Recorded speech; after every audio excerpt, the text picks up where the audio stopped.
Shalom, saudara yang Tuhan, kembali kita pagi ini kita belajar tentang kebenaran Tuhan, dan tema yang kita ambil adalah 7 hal penting, sesuatu yang harus kita ketahui dalam hidup ini. Dan di awal kita bicara tentang motivasi, dan hari ini kita akan bicara tentang apa respon kita terhadap kebaikan Tuhan, terhadap Tuhan yang peduli dengan hidup kita, terhadap Tuhan yang mampu mengerjakan apa yang kita perlukan.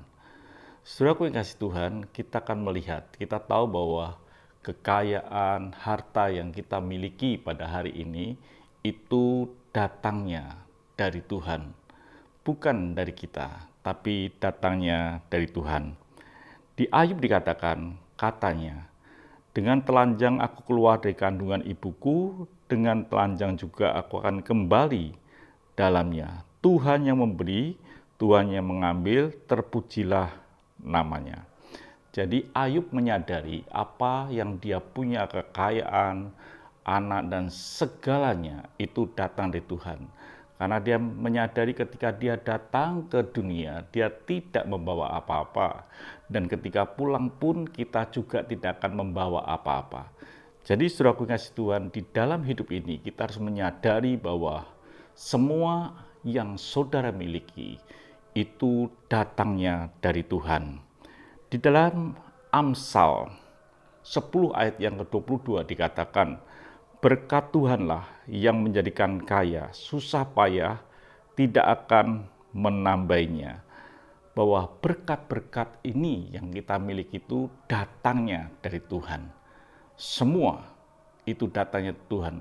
Walaupun kita melakukan, kita ada jerih payah dan lain sebagainya, tapi Amsal berkata, Tuhanlah yang membuat kita menjadi kaya. Lalu pertanyaannya, apa respon kita? Apa respon kita? Itu yang penting di dalam hidup kita. Bagaimana kita ini meresponi Tuhan yang paling baik, yang paling tepat, apa yang kita berikan kepada Tuhan. Itu persembahan dan lain sebagainya. Itu respon kita kepada Tuhan. Di dalam Matius 6 ayat yang ke-21 dikatakan, karena di mana hartamu berada, disitulah juga hatimu berada. Apakah pemberian-pemberian kita ini, respon kita akan kebaikan Tuhan dengan korban yang kita berikan, dengan persembahan yang kita berikan itu, kita sudah memberikan persembahan beserta dengan hati kita. Sehingga Tuhan berkata, di mana hartamu, di situ hatimu. Apakah pemberian kita, korban kita kepada Tuhan, itu sudah menyertakan hati kita?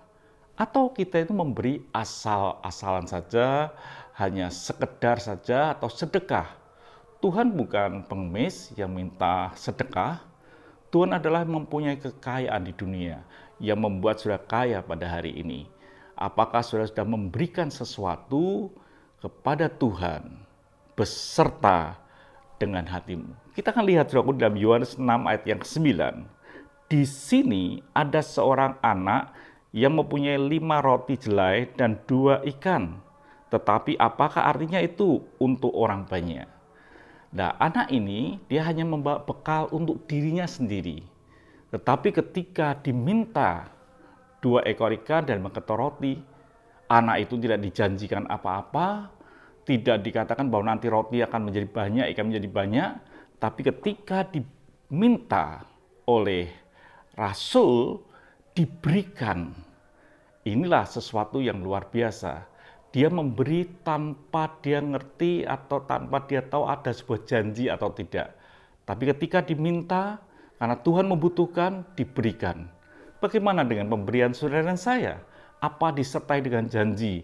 Karena firman Tuhan berkata, kalau kamu beri akan diberi. Kalau kamu beri banyak akan diberikan lebih banyak lagi. Kamu menabur akan menuai. Karena janji saudara memberikan sesuatu. Tetapi anak ini, dia membawa bekalnya untuk dirinya sendiri, pasti jumlahnya tidak banyak. Tetapi ketika Tuhan membutuhkan, Tuhan memerlukan, diberikan. Inilah yang disebut pemberian yang luar biasa. Jadi saudara kekasih Tuhan, bagaimana hidup kita meresponi apa yang Tuhan telah kerjakan dalam hidupmu. dengan kekayaan, kesehatan, dengan harta yang saudara miliki pada hari ini. Apa respon saudara? Itu hal penting dalam hidup saudara. Yang saudara harus lakukan secara baik. Karena Tuhan telah berbuat baik di dalam kehidupanmu. Tuhan memberkati, sampai jumpa esok pagi, mari kita berdoa. Terima kasih Bapa di surga, dalam nama Tuhan Yesus Kristus kami bersyukur bila Tuhan memberkati setiap orang yang mendengarkan apa yang kami sampaikan pada hari ini. Bila mereka menjadi orang-orang yang bisa meresponi kebaikan Tuhan dengan benar. Terima kasih Bapa, dalam nama Tuhan Yesus Kristus kami sudah berdoa dan mengucap syukur. Haleluya, amin. Tuhan memberkati, sampai jumpa esok pagi.